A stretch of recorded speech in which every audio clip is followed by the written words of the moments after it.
জয়মঙ্গলচণ্ডীর ব্রতকথা। ব্রতকথা শোনার সময় 3 গাছা দূর্বা ও একটি করে ফুল হাতে নিয়ে ব্রতকথা শুনবে, আর ব্রতকথা শেষ হলে জল খাবে। শিবের বাড়ি কৈলাস পর্বতে। আকাশ থেকে যেন কোটি কোটি চাঁদের আলো ঝরে পড়ছে সেখানে। গন্ধর্ব, কিন্নর, যক্ষ, বিদ্যাধরদের গানে কৈলাসের শিবলোক পরিপূর্ণ হয়ে আছে। এমনই একটা দিনে মা ভগবতী পদ্মার সঙ্গে বসে গল্প করছিলেন। এমন সময় হঠাৎ তার মনে হলো যে মর্তে তার পূজার প্রচলন হওয়া দরকার, তার ব্যবস্থা করতে হবে। এই কথা শুনে পদ্মার খুব ভাবনা হলো। সে ভাবতে লাগলো কেমন করে মর্তে মার পূজার ব্যবস্থা করতে হবে। পদ্মার এই ভাব দেখে মা বললেন, এর জন্য কারুকে ভাবতে হবে না, তিনি নিজেই পুজোর ব্যবস্থা করবেন। আর করলেনও তাই। মায়া করি ধরে মাতা, জরাতির বেশ, হাতে লাঠি, কাঁধে ঝুড়ি, পুরি পরে কেশ। এমনই এক বুড়ির বেশে মা ধরে চললেন মর্তে। এই বেশে মা উজানি নগরে এক বেনে সদাগরের বাড়িতে উপস্থিত হলেন। এই বেনে সদাগরের 7টি মেয়ে, ছেলে একটিও নেই। মা এক বুড়ি বামনির বেশে লাঠি ঠুকতে ঠুকতে ঢুকলেন তার বাড়িতে। তখন একেবারে ভর দুপুর বেলা, লোকে ঘরের বাইরে রোদে কেউ বেরুচ্ছে না। এমনই সময় ব্রাহ্মণী এসে চাইলেন ভিক্ষে।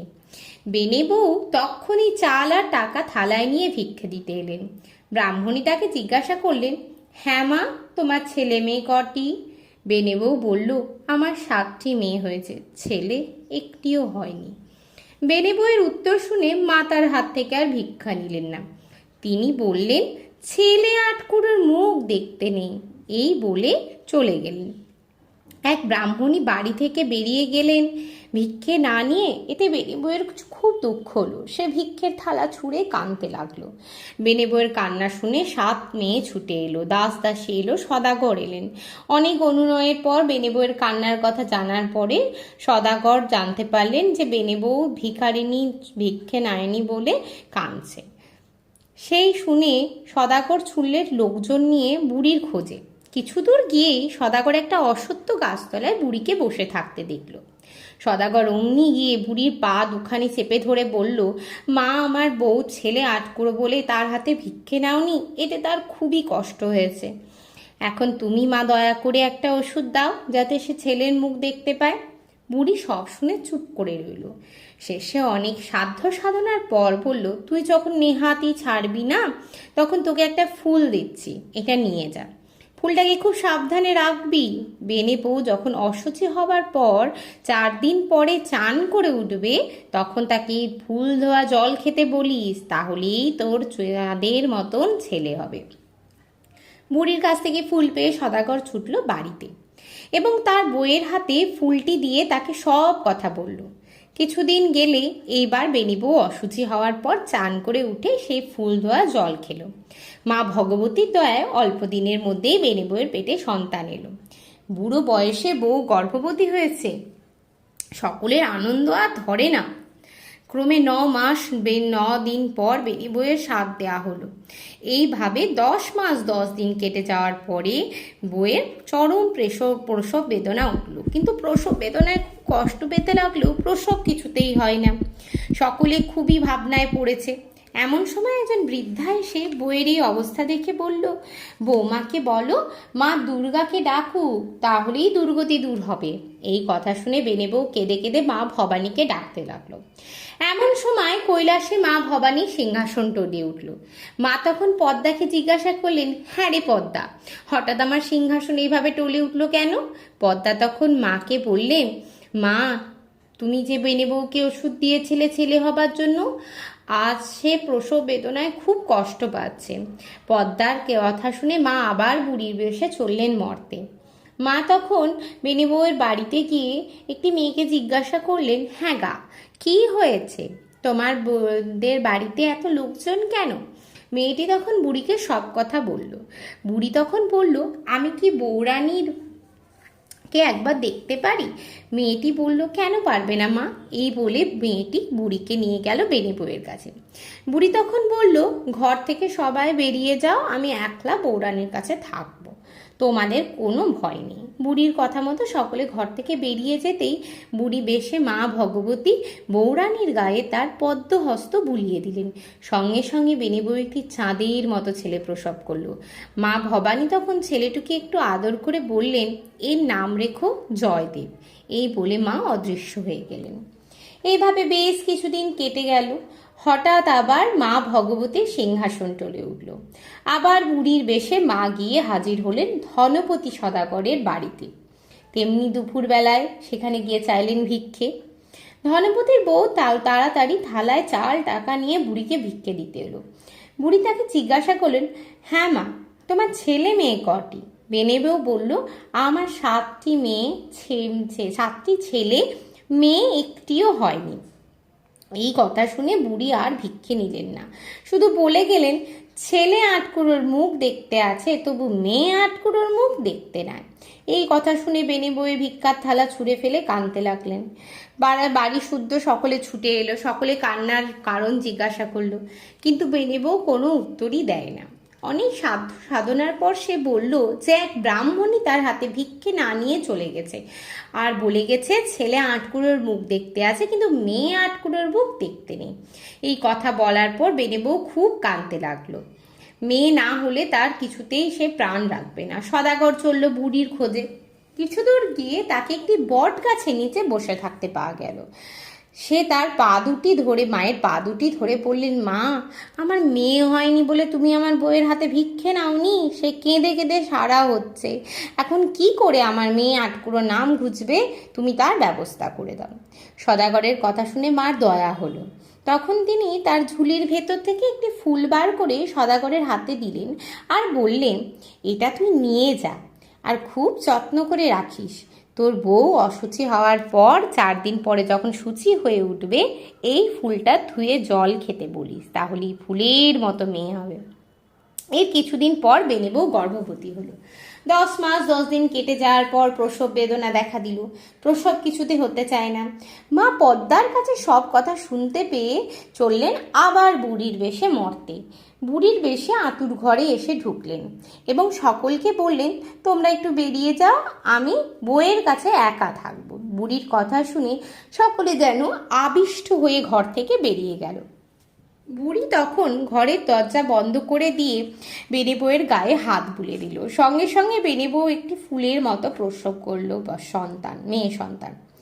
মা তাকে নিয়ে একটু আদর করলেন, তারপর বেনে বউয়ের কোলে দিয়ে বললেন, এর নাম রেখো জয়াবতী। এই বলে মা অদৃশ্য হয়ে গেলেন। ক্রমে জয়াবতী 7 বছরে পড়ল। সে এখন তার সমজুটিদের সাথে, পাড়ার ছেলে মেয়েদের সাথে পুতুল খেলে আর ঠাকুর পুজো করে। সে ছেলে খেলার মতো বালির নৈবেদ্য, কাঁঠাল পাতা, বেল পাতা, বনের ফুল আরও নানা রকমের লতা পাতা দিয়ে আপন মনেই মা মঙ্গলচণ্ডীর পুজো করে। একদিন সে এইভাবে পুজো করছে, এমন সময় জয়দেবের পায়রা এসে বসলো জয়াবতীর কোলে। জয়দেব পায়রার পেছনে ছুটে গেল।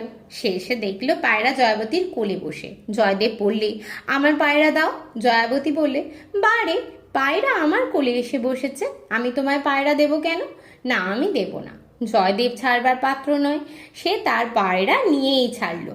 যাবার সময় সে জয়াবতী তার সখীদের জিজ্ঞাসা করলো, এ তোমরা কি করছো? জয়াবতী বললে, আমরা মা মঙ্গলচণ্ডীর পুজো করছি। জয়দেব আবার বলল, এতে কি ফল হয়? জয়াবতী বললে, হারালে পায়, মূলে জিওয়, খাঁড়ায় কাটে না, আগুন জলে ফেলে দিলে মরণ ঘটে না, সতীন মেরে ঘর পায়, রাজা মেরে রাজ্য পায়। এই কথাগুলো শোনার পর জয়দেব বাড়িতে ফিরে এসে গোসা ঘরে গিয়ে শুরু। কারুর সঙ্গে কোনো কথাই বলে না। বারুশুদ্ধ সকল লোকে তাকে জিজ্ঞাসা করতে লাগলো তার কি হয়েছে।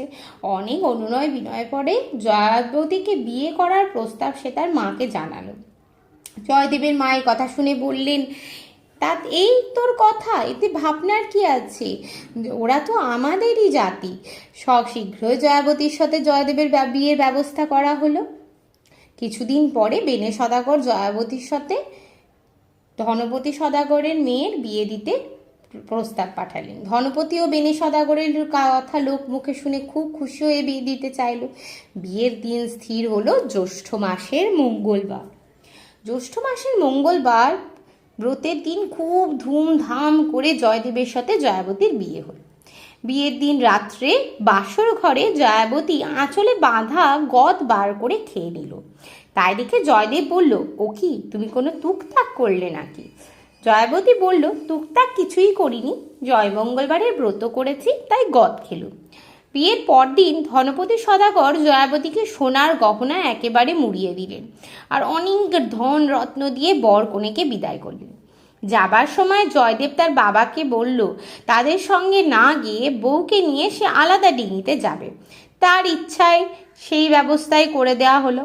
খানিক দূর যাওয়ার পর জয়দেব জয়াবতীকে বলল, দেখো এখানে চোরের খুব উপদ্রব, তুমি অনেক গয়না পরে আছো, চুরি হওয়ার ভয় আছে, তুমি সমস্ত গয়না খুলে তোমার কাপড়ের একটা পুটলি বানিয়ে আমায় দাও, আমি ওটা কোলে নিয়ে বসে থাকবো আর তুমি আমার চাদরটা পরে থাকো। জয়াবতী তাই শুনে গহনাগুলোর একটা পুটলি বানিয়ে জয়দেবের হাতে দিল আর জয়দেব সঙ্গে সঙ্গে সেই পুটলিটাকে জলে ফেলে দিল। তারপরেই কৈলাসে মা ভবানীর আসন টলে উঠল। মা পদ্মাকে জিজ্ঞাসা করলেন, আবার আমার আসন টলল কেন পদ্মা? পদ্মা বলল, তোমার জয়দেব জয়াবতীর সমস্ত গহনা জলে ফেলে দিয়েছে মা, এখন কি উপায় হবে?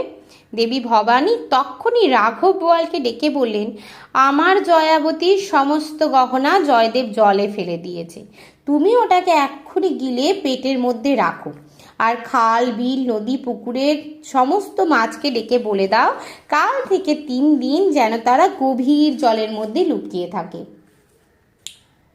এদিকে বেনে সদাগরের বউ মেয়েদের নিয়ে ডিঙা বরণ করতে এসে দেখলো বউয়ের গায়ে একখানাও গহনা নেই। সকলেই বলতে লাগলো, ও মা, বউয়ের বাবা অত বড় মানুষ হয়েও মেয়েকে একটাও গয়না দেয়নি। যাই হোক, বেনে বউ তার নিজের গহনা পরিয়ে বউকে বরণ করে ঘরে তুলল। পরের দিন ছিল বউ ভাত। ভালো মাছ ধরে দেওয়ার জন্য জেলেদের উপর হুকুম পাড়ল, কিন্তু কোথাও কোনো মাছই মেলে না। জালে ফেলতে ধরা পড়ল সেই রাঘব বোয়াল। সে এত প্রকাণ্ড মাছ, বাড়ির সকলেই খুব খুশি, কিন্তু মাছ কোটবার আয়োজন হলো, বটি কাটারি এমনকি কুড়ুল দিয়েও সে মাছ কেউ কাটতে পারলো না। এই সব ব্যাপার দেখে জয়াবতী তার শাশুড়িকে বলল, মা আমি চেষ্টা করব। শাশুড়ি বলল, এত মানুষ পারলো না আর তুমি পারবে, কি বলছো বৌমা? জয়াবতী কিন্তু সহজে ছাড়ল না। শাশুড়িকে বুঝিয়ে সুচিয়ে সে নিজেই মাছ কাটতে গেল। মা মঙ্গলচণ্ডীকে স্মরণ করে যেই বটির 2-1 কোপ দিল, মাছটি টুকরো টুকরো হয়ে কেটে গেল আর তার পেটের ভেতর থেকে বেরিয়ে এলো সেই সোনার গহনার পুটলি। জয়াবতী তখন ঘাটে গিয়ে সেই পুটলিটা ধুয়ে নিয়ে নিজের সব গহনা পরে নিল। তখন সকলেই বলতে লাগলো, ওহ কি গয়নায় দিয়েছে ধনপতি। বেনে সদাগরের বইয়ের তখন আনন্দ ধরে না। এদিকে জয়াবতীকে সমস্ত গহনা ফিরে পেতে জয়দেব ভাবল, হারালে পাই, সত্যিই তো জয়াবতী তো সব হারিয়ে আবার ফিরে পেল। সেদিন বউ ভাত। 1700 বেনে এসেছে নেমন্তন্ন খেতে। জয়দেব গিয়ে চুপি চুপি তাদের বলে দিল, যে মাছ কুটেছে তাকেই রান্না করতে বলো। তো তেমনি কথাটা বেনে সদাগরের কানে উঠল। তিনি জয়াবতীর কাছে গিয়ে বললেন, মা জয়াবতী, তুমি না রান্না করলে কেউ খাবে না বলছে, এখন কি হবে মা? একটা উপায় যে তোমাকেই করতে হবে। এই শুনে প্রাণ ভরে জয়াবতী মা মঙ্গলচণ্ডীকে ডাকতে লাগলো। জয়াবতীর কাতর প্রার্থনা শুনে মা এক শ্বেত মাসির রূপ ধরে জয়াবতীর কাছে এসে উপস্থিত হলো। তখন মা জয়াবতীকে বললেন, তোমার শ্বশুরকে বলো কোনো ভয় নেই, 17টি হাঁড়ি চাই, 17টি সরা চায় আর 17 গাছা বেরি চায়। মায়ের কথা মতো জয়াবতী গিয়ে শ্বশুরকে দিয়ে জিনিসগুলি আনিয়ে নিল। জয়াবতীর শ্বশুর যেই জিনিসগুলো আনিয়ে দিল, জয়াবতী একখানা চেলি পরে রান্নাঘরে গিয়ে দরজা বন্ধ করে দিল।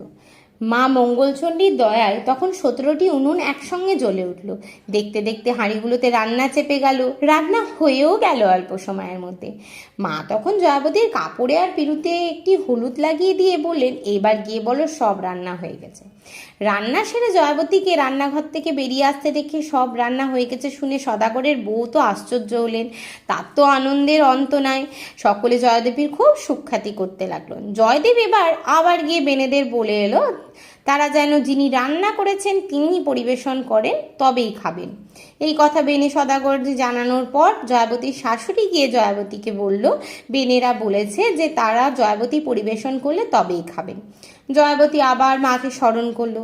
মা সঙ্গে সঙ্গে এসে দেখা দিলেন। মা তারপর জয়াবতীকে বললেন, তুমি তোমার শাশুড়িকে বলো 1700 বেনে যদি একসাথে খেতে বসে তাহলেই তুমি পরিবেশন করতে পারবে। তারপর তারা খেতে বসলে তুমি একখানা পাতে সমস্ত জিনিস দেবে, দেখবে সকল পাতেই জিনিসগুলি পড়েছে। জয়াবতীর কথা অনুসারে বেনেরা সব একসঙ্গে খেতে বসলো। আর জয়াবতী একখানা পাতে সব জিনিস দিয়ে দিতেই জিনিসগুলো সব পাতেই পড়লো সঙ্গে সঙ্গে। বেনেরা তো খুব তৃপ্তি করে খেলো আর জয়াবতীকে প্রাণ ভরে আশীর্বাদ করে চলে গেল। জয়াবতীর বিয়ের 5-6 বছর কেটে যেতে জয়াবতী গর্ভবতী হলো। বেনের বউ খুব ঘটা করে সাথ দিলেন, গরিব দুঃখীকে দান ধ্যান করলেন। শেষে 10 মাস 10 দিন পরে ঘর আলো করে জয়াবতীর কোলে ছোট্ট ছেলে এলো। পাঁচুটের দিন ছেলেকে তেল হলুদ মাখিয়ে পিড়িতে শুইয়ে জয়াবতী পুকুরে চান করতে গেল। এই ফাঁকে জয়দেব চুপি চুপি এসে ছেলেটিকে টুকরো টুকরো করে কেটে একটা হাঁড়িতে ভরে তার মুখে সরা চাপিয়ে জলে ভাসিয়ে দিল। এবার মা আবার পদ্মার মুখে শুনলেন যে জয়দেব এবার জয়াবতীর ছেলেকে টুকরো টুকরো করে কেটে হাঁড়িতে ভরে জলে ভাসিয়ে দিয়েছে। মা তক্ষুনি শঙ্খচিল হয়ে এসে হাঁড়িটি তুলে নিয়ে গেলেন। তারপর কাটা টুকরোগুলিকে একটি পদ্ম পাতায় রেখে অমৃত কুণ্ডের জল তার উপর ছিটিয়ে দিলেন। ছেলেটি অমনি বেঁচে উঠল। তারপর জয়াবতী চান সেরে উঠবার পর ছেলেটিকে তার কোলে দিলেন এবং তাকে বলে দিলেন জয়দেব তার ছেলেটিকে কুচো কুচো করে কেটে জলে ভাসিয়ে দিয়েছিল, সে যেন জয়দেবের কাছে থেকে ছেলেটিকে একটু সাবধানে রাখে। জয়াবতী ছেলে কোলে নিয়ে হাসতে হাসতে বাড়ি ফিরল। জয়দেব এতক্ষণ লুকিয়েছিল। এইবার ব্যাপার কি হয়েছে জানবার জন্য বাড়িতে ঢুকতেই দেখলো ছেলেকে জয়াবতীর কোলে। সে আশ্চর্য হলো। তারপর ছেলে ষষ্ঠী পুজোর দিন এলো।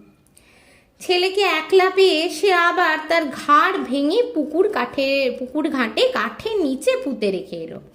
এবারেও মা মঙ্গলচণ্ডী পদ্মার কাছে সব জানতে পারলেন।